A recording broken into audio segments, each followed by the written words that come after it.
Hi, guys. It's a pleasure to be with you today. We've gathered some of the most intriguing articles for your viewing enjoyment today. We're delighted to have you here, whether you're a longtime fan or a newcomer to our channel. If you missed any of our earlier videos, don't worry, we've got you covered. Sit back and relax as we take you through some of the most remarkable stories you'll ever hear. If you like what you see, please like it and subscribe to our channel for more interesting material. And if you have any recommendations for articles, please leave them in the comments area below. Millionaires, how did you become so wealthy? Story 1. I basically kept the same habits I had when my income was $12,000 a year for a family of 3. I make coffee at home, I still forage for food, I still shop at thrift shops for clothing. My car is 14 years old and I try not to use it if I can use my bicycle instead, including biking to work when I wasn't carpooling. Even when I was a single mom on a $28,000 salary, I put what I could in my 401k, and every raise I got went to that till I at least got the full employer match. When I got a new job, I found out there was no similar retirement plan there. I met with the directors and a financial advisor and got one in place. I make my own laundry detergent and use clothes wipes slash napkins. I spend about $20 a week for 2 adults for food. Yesterday, I really wanted an orange, but I didn't take it from the fridge because I paid for those for my husband's packed lunches, and pears from the yard are free. Oranges travel better in his bicycle bag, so they are for him. Pears from the yard have occasional spots that need to be cut out, so they're for me because I retired last year and he has another year or 2 to go. It's easier to cut off bad spots when you're at home in your own kitchen. I'm so tired of pears, though. I have $1 million, but I won't eat an orange if I have a free pear. On the other hand, that's pathetic. On the other hand, that's why I have $1 million and don't have to go to work anymore. I wish we had some context as to what age this person is. I mean, it sounds like they're probably older than me. Like they have $1 million and they're retired and they won't eat the oranges. It's pears, free pears. Part of this, maybe it's just how I'm reading it, but it comes off as so intense. But I don't know. Yeah, you can save and stuff like that. I don't know if it's going to make you a millionaire. Folks, I'll tell you right now, I think being a millionaire doesn't sound amazing, but live your life, be happy, whatever. We'll read some of these and maybe we'll get some good advice on how to save some money, I guess. Story 2. Not me, but my family. My dad was poor as a kid because he was one of 5 kids to a single mother since my grandpa died when he was like 11 or 12. Moved out at 17 after getting his HSC, Aussie SATs. Went to work, worked a lot. My dad's really smart, so he was good at what he did. Mom and dad weren't meant to be able to have kids, but when both of them were 40, they conceived me. Dad had just started his own business in the tech industry, but he believed in himself and the 2 mates he started the company with, and it boomed. Mom hasn't worked since I was born because she was taking care of me. When I went to school, she started doing a lot of charity work. She fell pregnant again with my little brother, but he was stillborn when I was 3 years old, so I stayed an only child. This year, both my parents turned 60 and my dad retired because his business is and was doing so well. We live in a nice house, but most of our money goes to charity anyway, since Dad knows how it feels to have no money. What doesn't go to charity goes to the family. I remember one year at Christmas, Dad gave his mom, my Nana, and all 4 of his siblings $10,000 each, aka $50,000 in 1 year.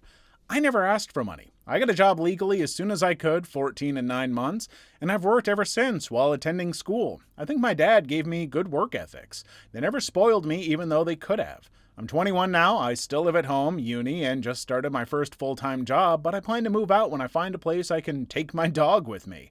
So technically, my mom and dad are millionaires. I'm not, it's not my money, and when mom and dad pass, I'll probably divide it among the family/charity.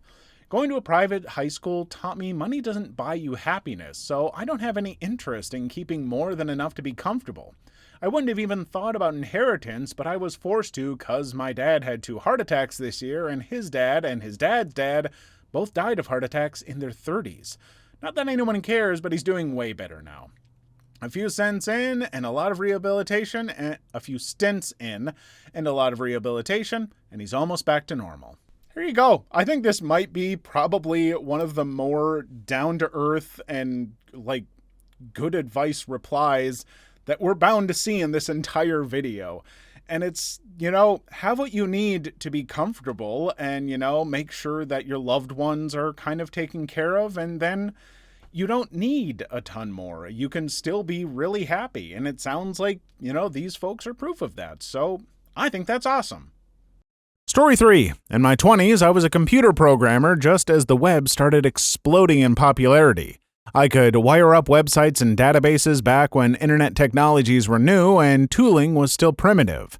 I never hit it big with a viral website like Facebook or Amazon, but I did charge a lot for programming services. And I used that money to buy houses at first and ultimately an apartment building in coastal California. I'm in my 40s now. I don't feel very wealthy, really. Oddly, I still check prices when shopping, and I plan to drive my old Jeep until it dies. When I travel, I often pay to fly first class, and I do enjoy the nicer hotels, but other than that, I live and spend rather simply. Story 4. I enlisted in the Army when I was 18. I liked it. I asked to become an officer, and they let me. The Army sent me to college, and I graduated. My officer pay was way higher, and in the Army, you don't have very many bills. I found I could save between $1,000 and $5,000 every month of my life. After my second deployment, I was sitting on about $200,000. I hired a financial manager. He did well for a few years. I've bought and rented out a couple houses. I've got 17 years in the Army, creeping closer to a portfolio worth $2 million and a good pension in retirement. I'm about to become a lieutenant colonel. I'm in my late 30s. Just grind and save. Story 5. I am on track to becoming a millionaire by just investing in my 401k. I started my career at 20 years old right after graduating from college and started investing the minimum to my 401k. Never really thought much of it until I did those calculators and realized that since I started so young, the compound interest on any investment account with a decent return would be huge. I would recommend you just put anything away. Everyone tells you to max your investments, but honestly, not everyone can invest $18,000 a year. Do the math of how much $200 a month will grow in 30 years. This might not be the exact answer, but this will easily get you to be a millionaire at some point. I mean, this is good advice for those of you who are young enough to take advantage of it. If you're like me and you're just a few months away from hitting 40, it's a little less applicable. I am not going to be able to put down $200 a month and become a millionaire. I mean, I guess maybe in 30 years or something, but who knows? And honestly, with the economy is what it is, I don't know what it means for any of you either. I'm not good with finances, so, I mean, these people's advice, maybe take it, research it, I don't know. My advice? Ugh. Story 6. Not there yet, but getting there. STEM degree for both wife and I. I bag my lunch and drink from the water fountain. I eat out with coworkers maybe once a month. Fill up my trusty clean canteen bottle daily with the free ice from the cafeteria and water from the water fountain. In my lower 30s right now. Have a $500,000 house bought 2 years ago, about 40% paid off. Hope to pay it off completely well before I turn 40. Currently, about $350,000 in bank between liquid and stocks. Currently driving a 9-year-old Scion. Wife has a 13-year-old Camry. Daughter's toys are from the thrift store. Haven't had cable TV ever. Love Costco and Walmart. Love looking at deal sites. That doesn't mean we do not enjoy life. We've been backpacking in Europe, has visited Dubai, Bahamas, Bermuda, Puerto Rico, Vegas numerous times, Canada numerous times, going to Cali in less than a month. My philosophy is this: you get rich by acting poor in things that really don't please your heart. We like traveling, so we do that. I like photography, so I have a DSLR. Wife likes nail polish, so she has a big box full of them. I don't care much about food, so I bag it and we rarely eat out. Same with our cars. Live simply, invest and spend wisely, love unconditionally. Story 7. My first million was the hardest to attain. It took me a good 10 to 15 years to find the perfect bank near the highway, a safecracker that's not a complete effing idiot, and an inside man that's not going to fold under a little bit of stress. Once I got my perfect team, getting the million was easy. The second was easier now that I got some experience under my belt. Story 8. This might not seem like the obvious path, but I approached a few of the wealthier individuals I found on my social media and pitched them my company idea. See, the movie Wolf of Wall Street taught me to never spend your own money when you can spend someone else's. I then created an internet startup company that specializes in dog fart collection. I am not a millionaire. It started off like such realistic advice that I was really genuinely not prepared for the twist there at the end. But you know what, buddy? Keep at it. Even if you're not a millionaire, you're doing what you love. What's the scariest thing that has happened to you? Viewers Edition. Story 1. I had this really vivid dream a while ago during the summer of 2022 where I was in my grandpa's house. Not uncommon, I spent and still spend a good portion of my time there, and my mom, grandpa, and little brother were present. All of a sudden, my dad enters the house, but immediately my brother and I knew something is off. It might look like our dad, but I had the distinct feeling it wasn't. Just something that looked like him or maybe was controlling him. Either way, it starts chasing us, saying things in my dad's voice and threatening me and my brother. We run around the house trying to hide, and eventually we get separated, so now it's just me. Previously, my mom and grandpa had been talking in the kitchen and seemed not to notice the situation at all, despite my brother and I shrieking in fear and shouting at one another. I run into the back room of the house, and my brother is sitting on the couch, not noticing me at all and watching TV. I remember the distinct feeling of, oh no, it got you too, like some fake reality BS that got reset. Then, the thing that looks like my dad keeps chasing me, so I run into a side bedroom and go to a desk thinking to arm myself with something out of the cup of pencils, pens, scissors, and a letter opener. I grab a pencil, not even a particularly sharp one, just a pencil. Stupid dream logic. Anyway, I rush over to hide in that room's closet, thinking to conceal myself and plan. I know I have to try and kill this thing, even if it looks like my dad, whom I love. He's a lovely person and has never harmed my brother, mom, or anyone. I hide, and for a few minutes the thing doesn't seem to notice me. Then it opens the door to the closet I've been hiding in and goes to grab me. As it picks me up, I stab at it with my weapon. I miss the eye and instead hit it in the shoulder. It drops me, I pull my weapon away again and run. Then I run into my bedroom and lock the door, backing away to the middle of the room as I realize I'm trapped and the thing can definitely open the door. I panic, and the last thing I do is stab myself through the eye with the pencil, presumably ending my own life. I get brief images of myself again and a voice saying, "It's happening again," before I wake up, in the same room, laying in a bed not 4 feet from where I just offed myself. I've gotten to the point where I can usually lucid dream enough during nightmares or stressful dreams that they don't really bug me anymore. I know I'm in control and can wake up if I want to, but it isn't real. It's like watching a really interactive movie or playing a video game. I was only vaguely in control the entire time. I think I was continuing the dream because I really wanted to see myself beat the monster chasing me or running away from it. I also got sucked into the story of the dream and lost my focus. I remember feeling so desperate and scared right before I looked at the pencil in my hand and made a choice. Whatever this thing was going to do to me was much worse than my self-inflicted death. Most surreal and terrifying dream I've had to boot. Talk about the "your dreams are snapshots of alternate dimensions" theory. Holy crap. I hope I didn't suffer too much. Maybe she just lost an eye and lived. Maybe the door held. I don't know. Love should be at the biggest quotation marks, but I love when your brain works against you like that in a nightmare. I actually had an experience where I was running through it was like a hybrid of a mall and a really futuristic hospital. I don't know. But I was being chased by a really large xenomorph from the movie Alien or Aliens, whatever. And I was running through corners, down halls, trying to throw things in its way, and I got out of its sight, and I saw a room that I went in, and I closed it, and I locked it. It was this huge, heavy metal door, and I knew I was safe. And I was like, yes, I'm safe. And then it's like the dream rewound back to me running down the hall, as if my brain knew, like, no, you can't just win. What a boring ending to this nightmare.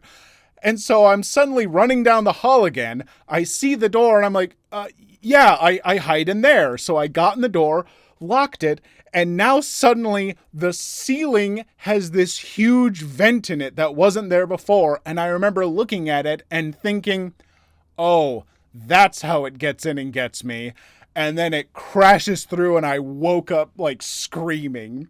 And it was horrible in the moment, but it's fun to look back on and be like, yeah, sometimes your brains realize it's a nightmare. And if you beat the nightmare, your brain's like, no, absolutely not. You're going to stick this out, you unlucky son of a gun. Story 2. A year ago now, I went by bus through the countryside. I was leaving my then-girlfriend's house. The bus ride was always very chill. It took about 2 hours, and looking out the window in the night with music on my earphones was some of the best times. But one day, when I was taking that same bus, right as I entered, the atmosphere was just off. Normally, barely any people take that bus, so I'm used to being almost alone there. This time, the only person on the bus beside me and the driver was a middle-aged woman with a small backpack. She looked like reality was breaking around her. She saw something completely otherworldly. I sat myself somewhere far from that lady, turned my music on, and tried to get the usual vibe. But with every song played and every stop taken, I realized how in the middle of nowhere we actually are for the first time ever. With every song played and every step closer to absolute remoteness taken, the atmosphere became more eerie and unsettling. Then she started praying. She was saying how they will come and punish her for her sins. Mind that even though I was almost a whole bus apart from her, she was praying loud enough for me to hear it even with my music on. She prayed that her sins should be punished, for now she has her family's blood on her hands. At that point, I'm seriously considering either having emergency services ready on my phone or reaching for my pocket knife.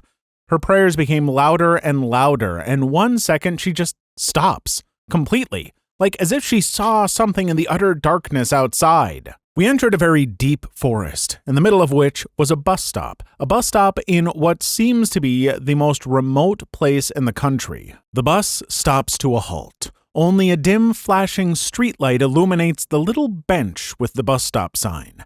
Then, only the vague outlines of trees and pure darkness. That lady stepped off the bus with her backpack on, says absolutely nothing, and goes next to the bench. Starts to put her backpack off and throws it to the side with tremendous force, then starts sprinting into the absolute darkness, swallowing her whole. Sprinting so fast, I barely saw what happened. As the doors of the bus were closing, a loud scream resonated through the forest. The sound was absolutely not human, very primal and almost malevolent. We left the forest, and the second we did, everything felt normal again. I, in a fit of absolute confusion, asked the driver who that was and what the hell happened. He said that when she was ordering the ticket in his cab, she was in a rush and was very rude, almost to the point of aggression, but didn't show a sign of being under the influence of any substance. No wide pupils, no out-of-the-question deviations in her voice, nor her sentence structuring. Just a very rude person in a rush. Also said that he never ever met her before, nor why the hell she did what she did. He had the same vibe as me the whole time she was on board, and we talked about it the rest of the way. Side info, I live in the Czech Republic, Central Europe.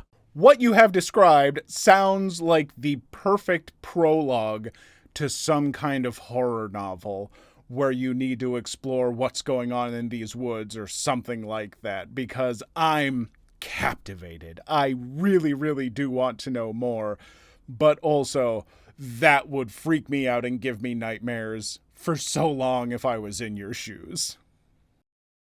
Story 3. My creepy experience was also pretty wholesome. I lived in an apartment about 10 minutes from my high school. About 6 months after we moved in, I was trying to sleep one night and I heard someone whispering something. I couldn't make it out at first, but it started repeating about every few minutes, and I realized it was the voice of a little girl whispering, "Hello?" I looked outside to see if someone was messing with me, and I slowly traced the noise to the corner of my room where my closet was. My closet was built into the corner of my room and had mirrors on the outside. I stared at the corner for a few minutes until I could confirm the whispering was indeed coming from that corner of my room and I wasn't crazy. Well, to see what would happen, I whispered hello back. Suddenly, this positive, emotionally uplifting energy, for lack of a better term, washed over the room and the whispering stopped. I slept very well that night because of it. After that, I would have conversations with this entity, never gave her a name, nor did she ever give me one when I asked, which I'm pretty sure she liked because the same thing would happen. A sudden burst of positive energy would wash over my room. Then, as she and I became closer, harmless physical phenomena happened, such as light poking and such. It was creepy at first, but eventually I didn't mind it all that much since she never did anything that was inconvenient/bothersome, nor did it ever escalate to anything more than that. We had these sorts of interactions every day up until I graduated and moved. She was incredibly depressed when she realized I was leaving, and it made the overall atmosphere in my room very depressing. Even my mom commented on how she felt depressed when she was in my room and how cold it was. About a month after, during a trip to pick up any mail that might have gotten sent there rather than our new address, I ran into the new tenant who moved into my unit. Single mom with a daughter who I met during a unit viewing, and she asked me if there was something wrong with my old room because her daughter refused to sleep in it because, and I kid you not, her daughter told her she doesn't want me there, she told me to get out. I told the tenant everything, and surprisingly, she believed me and asked, since I had developed a sort of friendly relationship with the entity, if I could do something to calm her, the entity, down. She let me into my old unit, and I walked into my old room, which had become much nicer than when I lived there. Suddenly, an excited positive energy washed over the room that even the new tenant felt from outside the door to the room. Then, what I felt like was a small child about as tall as my waist was high hugging me. I then told her to please be welcoming to the new tenant's daughter since she was living there now and she would be her, the entity's, new friend, and that I would always cherish the conversations we had and I would remember her always. I don't know how, but I felt like she understood and poked my hand one last time. I checked back a month later, and the tenant told me nothing had happened since that day. The entity had never reached out to her daughter even when they tried to communicate with her. She let me inside again to see if I could reach out to her, but when I walked into the room, I felt nothing. Like she wasn't there anymore. I would like to think she moved on to the other side after that conversation we had. Believe me or not, I know what I experienced. I personally don't believe in ghosts and spirits. I've always been pretty forthright about that. But I do believe that you at least think it happened, and I accept the fact that it may have happened. I don't know everything. If it did happen, yeah, that does sound kind of wholesome and interesting. And if it was just something that you experienced due to, your own beliefs or something like that, it still sounds like you gained something kind of wholesome and nice from it. And so whether or not I'm right about it not being real, that doesn't matter. I'm glad that you had that experience and shared that story. Lawyers, what law isn't real but people still insist that it exists? Viewer edition. Story 1. I never really thought that will readings were law. I just thought they were something people organized and invited those in the will over for so that it could all be handled at once. It would be super interesting if everyone in the will was legally obligated to show up for a reading. Edit. My dad and I just spent an hour discussing the concept of a movie where if you're invited to the reading of a will, you have no choice but to attend. Cut to a story where 13 people are invited to a mansion a la Clue and told that each one will get a set number of shares in the will, but unless a good faith negotiation of the trading of those shares takes place at least once, no one will get anything. The shares say things like Lee's used tires and high-quality farming land, and these 13 eccentrics are fighting viciously for it, all refusing to give ground out of greed and refusing to give up their predetermined shares while also trying to pressure other people to trade their shares. The whole story is told by the ghost of the guy whose will was read, and he's telling the story a bit like the narrator to Rudolph does. He's deeply amused. The movie will be called Willpower. I 100% support this movie being made. I request that I get to play a character in it, not a big major character, maybe just like the butler who shows up every now and again, and I sure would love to get killed off by one of the main characters, or who knows, it's part of the mystery. Is there a mystery? Look, I just want to get killed in a movie. Come on. Story 2. There is a thing that cops did to me that is actually legal in my state, but totally effed up. When I mentioned it to another cop, he did apologize to me for it. To not make this excessively long, let's just say I had severe psychiatric issues when I was about 17 with no other prior offenses or the like. Hell, I was in the top 1% of my class. It was at that time I was also diagnosed with Asperger's syndrome, now called autism spectrum disorder, part of which is an inability to intuit how others feel the way most people do and take for granted. After having a series of, let's call them charged events with no actual threats or the like said, I found the police knocking on my door one day to arrest me. So I asked them why they were arresting me. The officer sneered and angrily said, "You know why." Confused, I looked at him and said, "No, I don't. Why are you arresting me?" And he still refused to answer me. I had no idea what my charges were until I was brought to the courthouse. I am sorry that you had to go through that, and I hate when we see videos of police who are refusing to give very basic, reasonable information to people that they are dealing with and or trying to arrest. It just gets my blood boiling. Story 3. Fun fact, sovereign citizens claim that it's part of U.S. law, and it was. It was part of the Articles of Confederation, the document the U.S. functioned under until they were replaced by the Constitution in 1787, at the conclusion of the Philadelphia Convention. The convention was told to draw up amendments to the Articles, but decided partway through that there was so much wrong with the Articles of Confederation that it would be easier and better to start from the ground up. The Constitution then was designed to replace the Articles. This being the case, and since the Constitution didn't touch on the issue of sovereign citizens do not exist and haven't for over 200 years. The Articles of Confederation haven't been the laws of the land since the ratification of the Constitution by the states officially in 1789 with the election of good old George as president. Story 4. I worked for a job and there was a legal notice given out to people about the whole hearsay thing. It caused a bunch of backlash because it came down to, unless it's on video, it's just hearsay and they won't fire someone for it. We sort of jokingly asked, so if this guy murders someone in front of the rest of the team and we all see it but none of us catch it on video, it's just hearsay? We were told by our HR team, yep. Still makes me laugh how wrong some people get these things. Story 5. Elaborating on the undercover cop one, while undercover, cops are allowed to commit minor crimes in order to maintain their cover. They can never kill a person in cold blood. That is why you hear stories about criminal gangs ordering their members to kill someone to get promoted.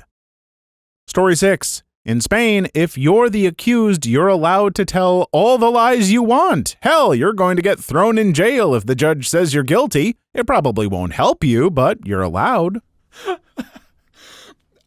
I know it couldn't possibly be presented this way, but here in America, there's, I don't even know how exact this custom is, but in courts, people have to place a hand on a Bible or some law book or whatever, and it's like, do you swear to tell the truth, the whole truth, and nothing but the truth? And the person has to be like, yes, I do, whatever, I'm now imagining this scenario playing out in Spain where they're like, do you promise to tell the truth, the whole truth, and nothing but the truth? And the person on the stand goes, no. And the judge is like, yeah, makes sense. Story 7.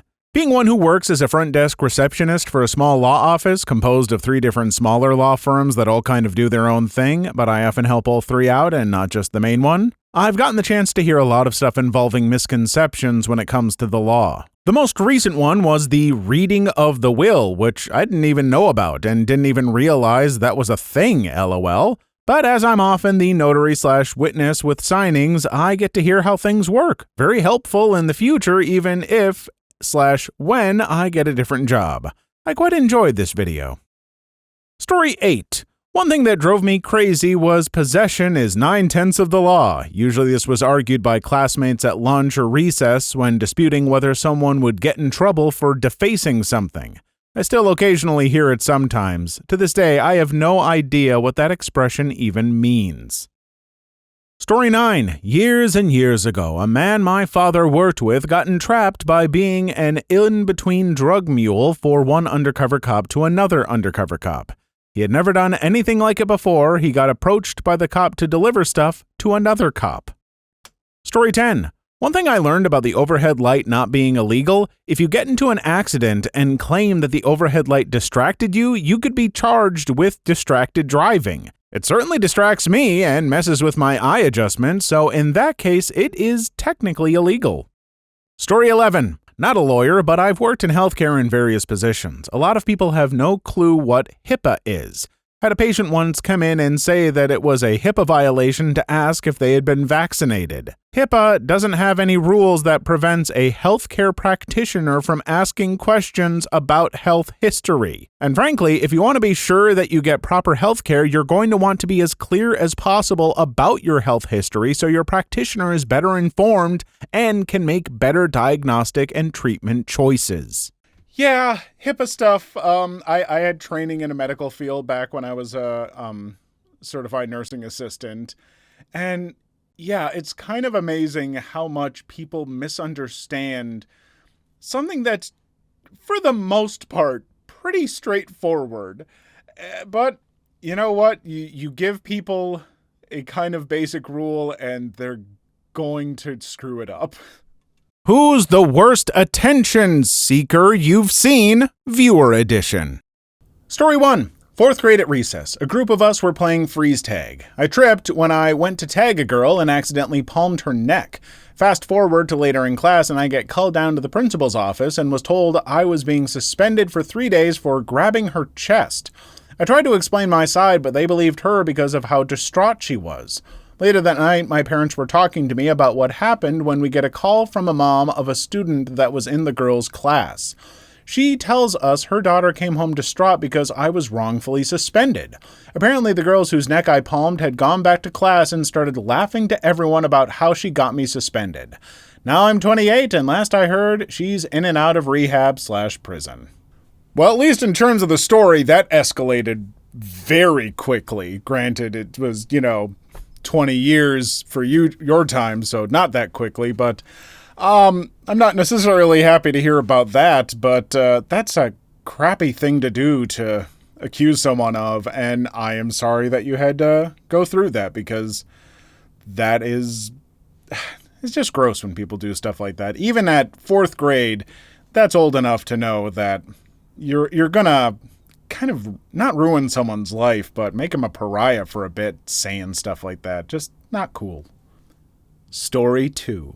As a kid and teenager, I would lie constantly about everything for attention. I had crappy mental health for a long time, and it was the main reason I had such disdain for myself, though I was an awful person. I've been trying to get better, but I still catch myself doing it sometimes. This video made me extremely ashamed of who I was, but instead of feeling like garbage about it, I'm going to try harder than ever to make things right. I'm going to come clean about some of the more severe lies I've told, even if I know people will hate me and be disgusted with me for it. Please wish me luck. First off, I'm really glad to hear that you're seeking out personal growth. I don't want you to be extremely ashamed of yourself and necessarily feel like garbage, especially kids and teenagers. They don't necessarily know the best, and as you get older, you can realize stuff that you did when you were younger wasn't great, and it's how we kind of approach the future and, handle ourselves and own up to our past that really says kind of who we are as a person. And I think it's also important to note that a lot of these people who are seeking attention in these kind of toxic ways are people who are genuinely struggling with some issues, maybe mental health, maybe something in their home life, something like that. And not always, I don't want to give them a pass and say it's okay what some of these people have done in the previous video and in this video. But there are often reasons for it, and my biggest wish is that people will try to better themselves or seek out help. Therapy is a great tool, and I wish you all the luck on your journey becoming, a better person. I used to do crappy things too. I will 100% admit it. I have done crappy things that I look back on with shame, but I always try and better myself, and I try and be open to learning and growing, so I hope that, I never stop being open to learning and growing, and the same for everyone out there. And just again, good luck on that journey. I'm rooting for you.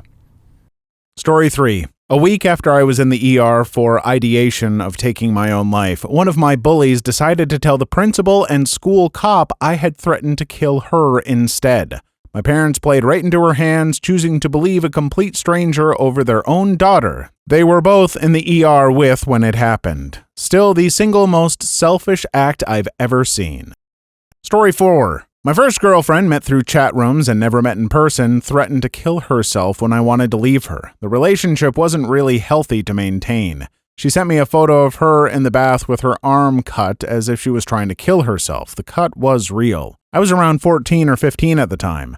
I told her best friend so she could get medical help and never really spoke to either of them after that. Until years later when I met her on a chat room again.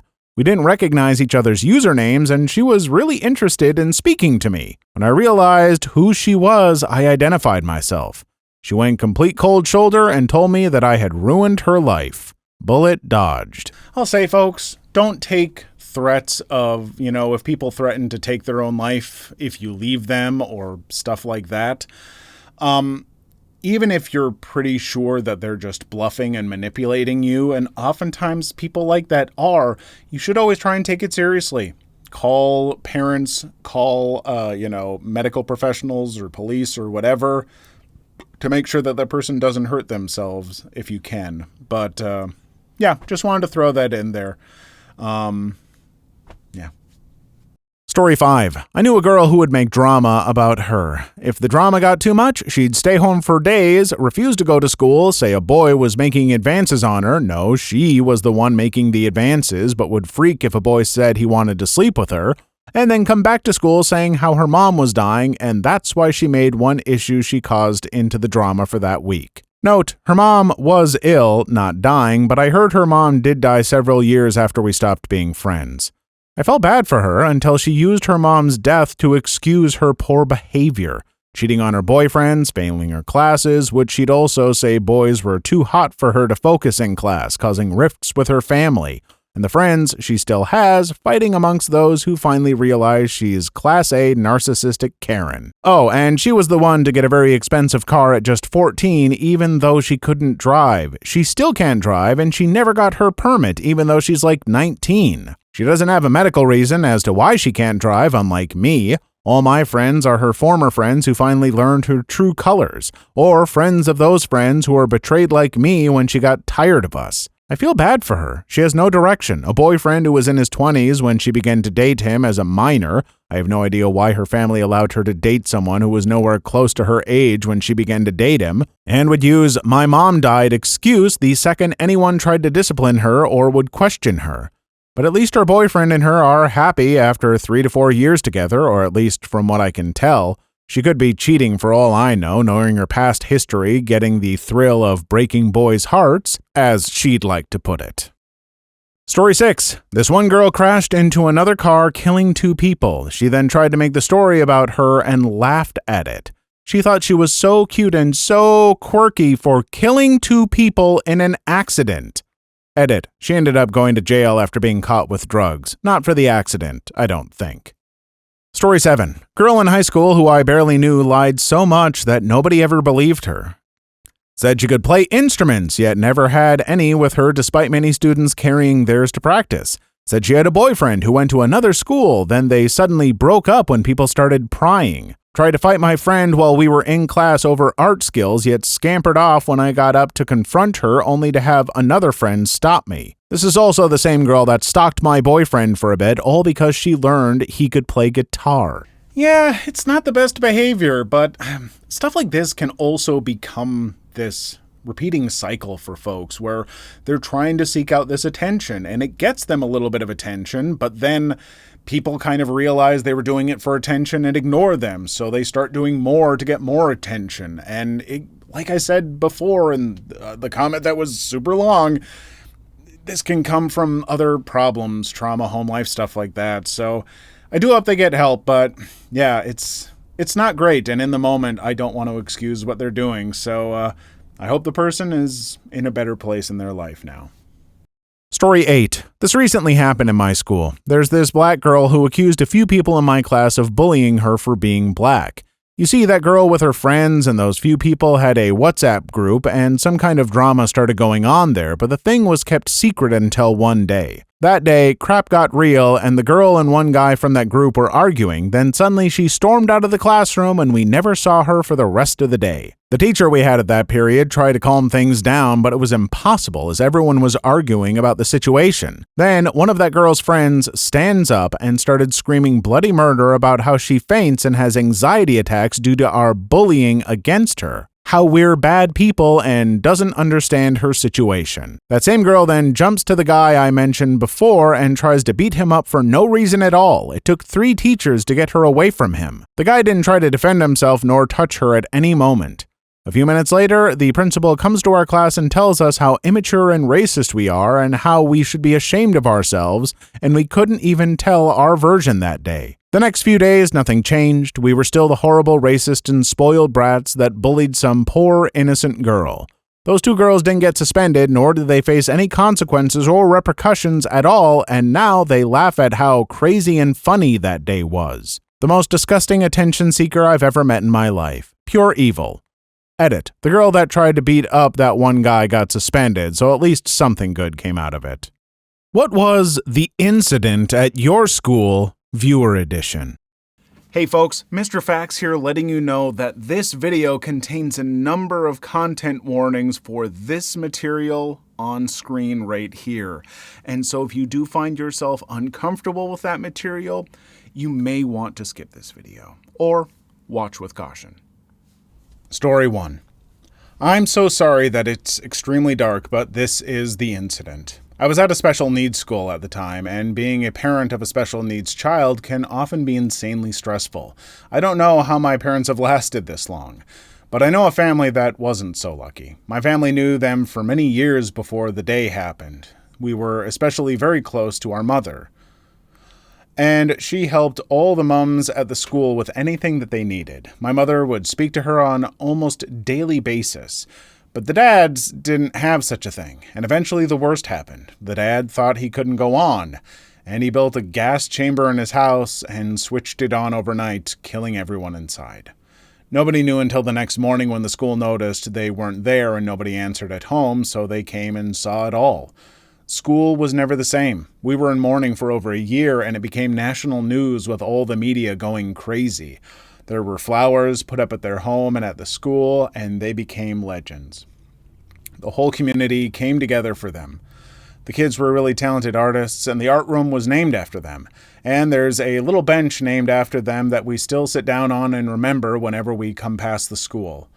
Founded by the acting principal at the time, the men's group was made to help the dads to be able to talk about their struggles with each other and try to find solutions together. For a long time, all the dads at the school felt guilty as that one particular dad let them all down. Rest in peace, Maria, Eliza, and Martin. We will remember. I mean, this is a really tragic thing to hear about, but it does highlight the importance of, a men's group like that and the need for support for people. Raising any child is difficult, but raising a child with special needs, it can be a little extra challenge, and it doesn't hurt to have support, have help. You don't have to struggle and do things alone. You can reach out to others and talk to others, or at least I hope that you're able to.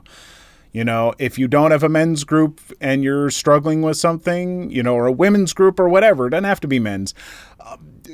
Make one. Try and find one online, something. And, folks, if you know someone, a dad, a mom, whomever that is struggling, maybe reach out, give some help. When it comes to kids, they say, it takes a village, and sometimes it really does.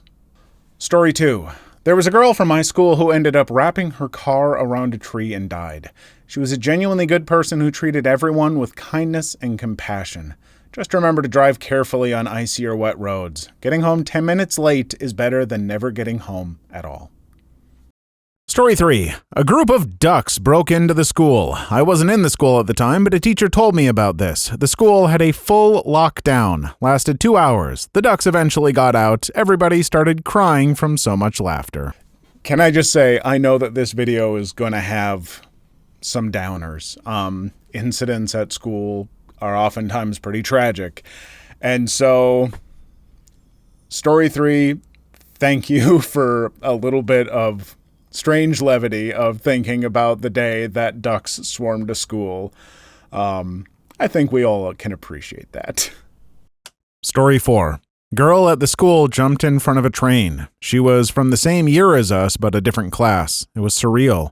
We had seen her all the time. For the whole day, all the teachers basically just kept all of us in the classrooms and talked about what happened. They were concerned about just sending us home and said there were journalists outside who would try very hard to talk to us, but we should say nothing. Some teachers were in tears. The whole school was in lockdown/mourning mode.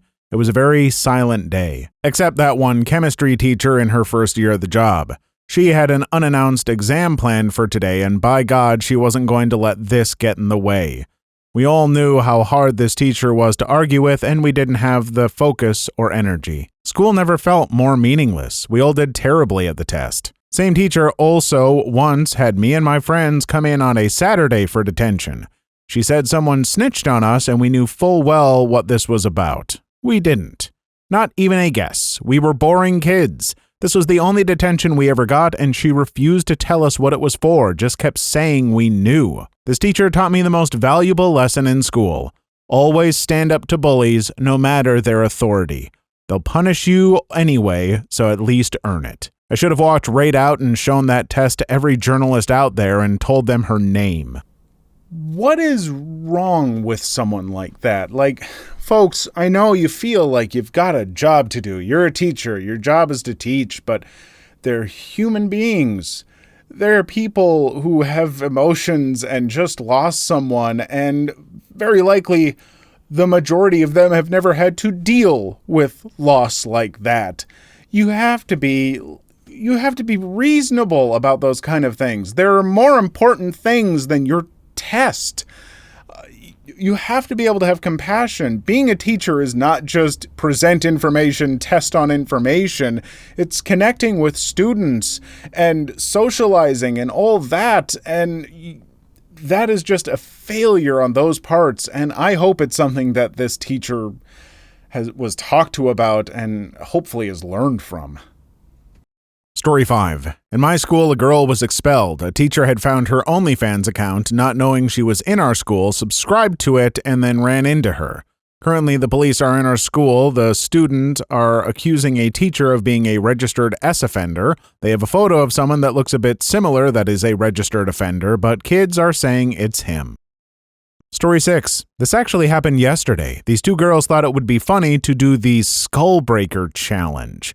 They called over this kid who they pretended to be friends with but are really bullying. So they had him stand between them and told him to jump, and they kicked his legs like how you're supposed to do in the challenge, and he fell back into the ground. He hit his head on the ground and was literally unresponsive. When he was able to talk, he couldn't remember where he was. The worst part? The girls were telling him, "Get up, we don't want to get in trouble." He has to be out of school for at least a week, and he cannot use electronics or do much else than just lay there in bed. This kid is annoying, but I do hope he's okay. He apparently almost broke his vertebrae.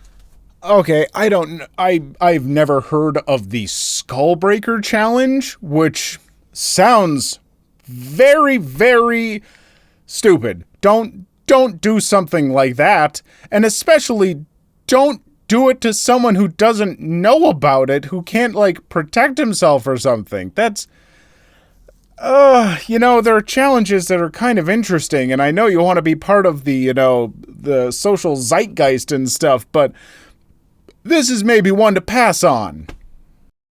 Story 7. So this happened a while ago, like 10 years back, but in my school, there was a kid in year 6, grade 5, who drowned at his own birthday party. Didn't know the guy, but it was pretty shocking to everyone. Apparently, he was a very nice guy, had a lot of friends, and was laid back and easygoing. They made a bench with his name engraved onto it in his memory. It's decorated with football since it was his favorite sport. Now, because my school is an international one, and also had happened a while ago, pretty much everyone who was there at the time left except me. So whenever anyone asks me why there's a bench with the name Aldrich on it, I tell them this exact story.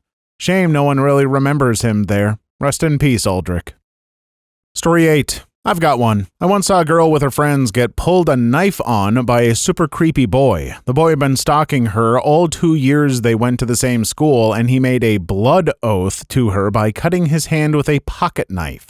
He also hacked her email and grades. Her friends were deeply concerned. In the first year of the new school, they were both in the same class. The second year they weren't, and one Thursday the boy was absent, so the girl decided with her friend to fake a date to get the boy off her back. The next day, the boy came back and heard the news from a gossip girl in his class. He then, at recess, pulled the knife. The girl quickly told the recess monitor, and he only got suspended for 10 days. The girl was super scared all the time. Plot twist number 1, this was in 6th grade at a gifted school. The next year, the girl was in an advanced homeroom, so every class she had the same people. The people in your homeroom share every class. She came to find out he was in her homeroom, aka all her classes, and her mother set a meeting with the school who did nothing about it. It was a rough and stressful year for her. He's still a creep to this day. Plot twist number 2, that girl was me.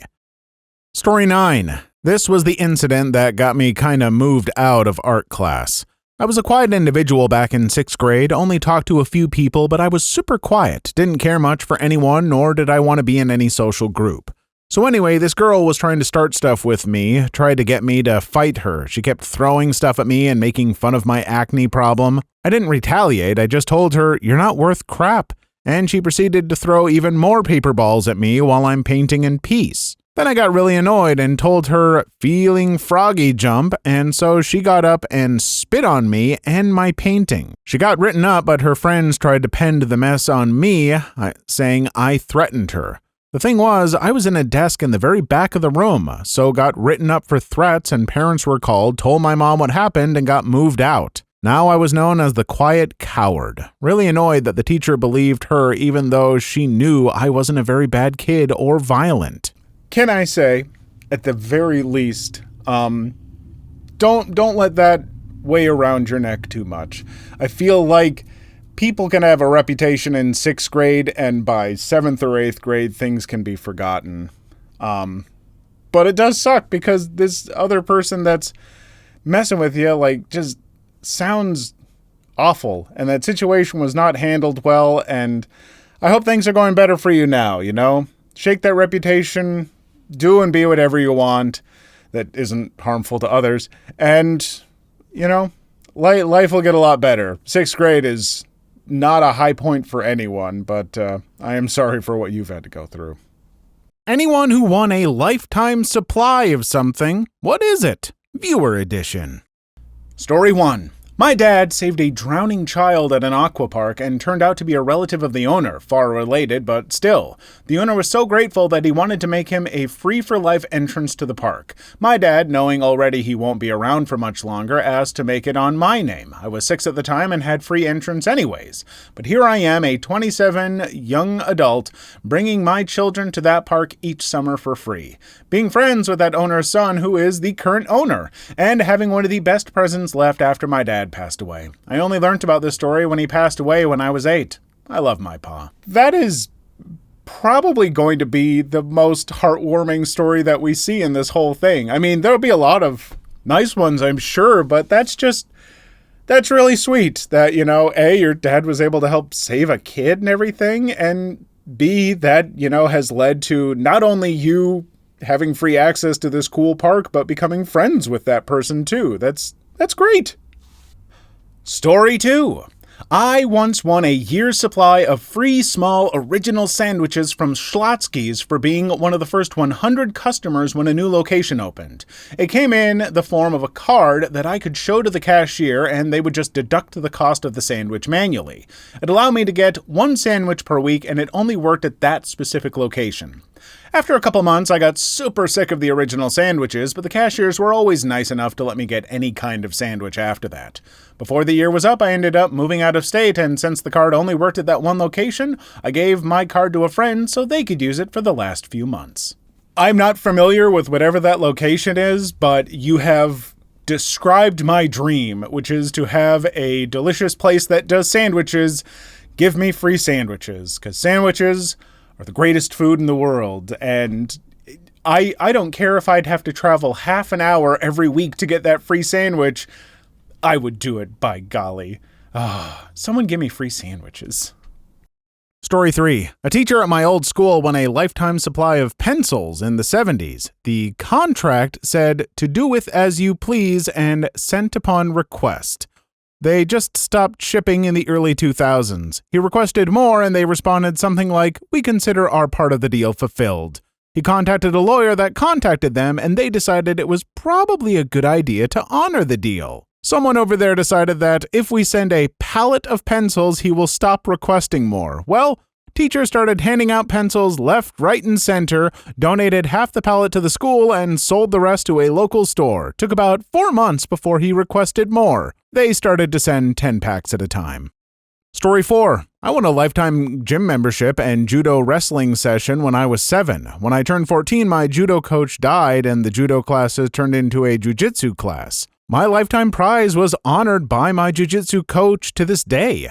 The gym has honored my prize down the line of passing the gym. Now I'm 26. I coach children at the gym I won a membership from. Grappling in general changed my life.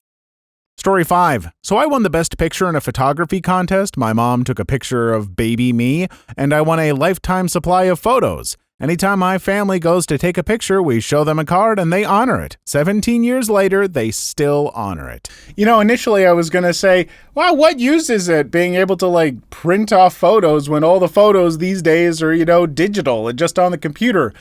But I envy that because I have actually recently started getting some photos that my partner and I have taken of ourselves and the dogs and having them actually printed or even printed on little canvas things to hang up on the walls. Folks, print your photos if you get a chance. If you got some good ones, print those up and hang them around because I did not realize how much I was missing out on just being able to casually glance and see those memories on my wall and stuff like that, and how good it makes me feel instead of having them all just live on my Google Drive or whatever, where I almost never look at them except when I mindlessly scroll through my phone once a year or something and try and clear out some data. Print your photos, folks. It's awesome. Story 6. A guy who went to my high school won a Ford Explorer from a soda bottle on our lunch break, but the contest expired a very short time before he found the winning piece. The word of his win spread so fast, too. There were about 20 of us around the payphone when he tried to call it in, and he was let down in front of us all. Story 7. Concerning Story 12, Nat Geo is greater than Lego.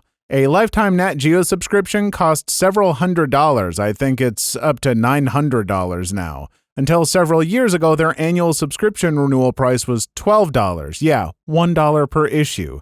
So most people who got the lifetime subscription were paying a hefty premium. So yeah, they're going to go out of their way to make sure you get your magazines. I switched to a lifetime subscription when they raised the annual renewal to $36. The lifetime was $600 at that time, so payback in 17 years and includes digital access to all past issues. Story 8. Not a year's supply, but a while ago, Donut King in Australia released a mobile game. If you racked up enough points in the game, you could earn real donuts as prizes. If you won, the app would store little digital coupon things for you, and all you had to do was show the cashier at Donut King, then have them mark it as redeemed. I got very, very good at that game. I had a Donut King within walking distance of my university, so it got to the point where I could pick up at least 1 or 2 free donuts almost daily. And the maximum prize you could win was a box of 4 donuts, so I frequently got those as well. It was only a limited time promotion, so it did have to end eventually. But I still had donuts in my freezer for nearly a year after the promotion ended. I'm guessing many people do the same, is why that promotion has never been brought back again. I mean, that is pretty awesome. Aside from, I don't know how frozen donuts would hold up. I've never tried to freeze a donut. But as someone who used to work at a bakery and would arrive to start packaging stuff up for deliveries and stuff, usually within an hour of the donuts having just been made, so they're fresh and hot. And I was allowed to have free donuts. I could have a free donut every day when I got to work if I wanted. And let me tell you, I had maybe a half a donut every month. I don't like donuts very much. They're fine. It's a little too sweet, and I don't know. I had so many friends who'd be like, "Why aren't you eating donuts every day?" And I'd be like, I don't I don't care.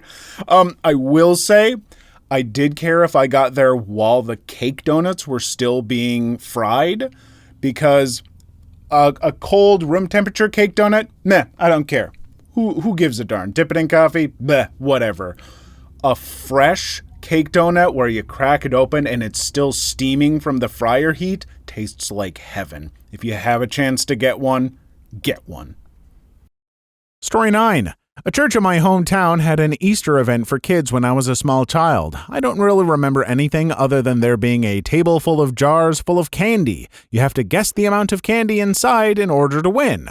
Well, my small child self walled up to the biggest jar, slapped my hand on its lid, and just spat out a random number. Somehow I got it exactly right. I still have that jar to this day.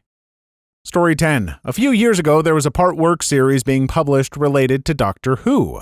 They ran a competition on Facebook. If you won, you got the entire subscription for free. I entered and I won. However, they offered a premium subscription where if you pay £1 extra for each book, you get some other books. I had already decided to take out that subscription, but they didn't honor it. They did refund me when I had already paid, though, so that was good. Towards the end of the subscription, they asked me for payment a couple of times, and I had to write back to them saying I had won the entire subscription. They eventually gave me all the books for free until the part work was complete. Story 11. My parents bought lifetime memberships to a local gym, Lifetime Fitness, in the 80s. They never really used them much after my brother and I were born, but later when I was 17, my dad gave me his membership card. We both share the same name, so I just needed to show my ID, and that was apparently good enough for the staff. I used that card for just a little over a decade before the ones in my area all closed up. It was kind of a shame as the gym I went to was pretty nice. The patrons were an older crowd, but the place had lots of nice machines, free weights, a small lap pool, hot tub, sauna, and a great steam room. The only downside was the locker rooms had communal showers.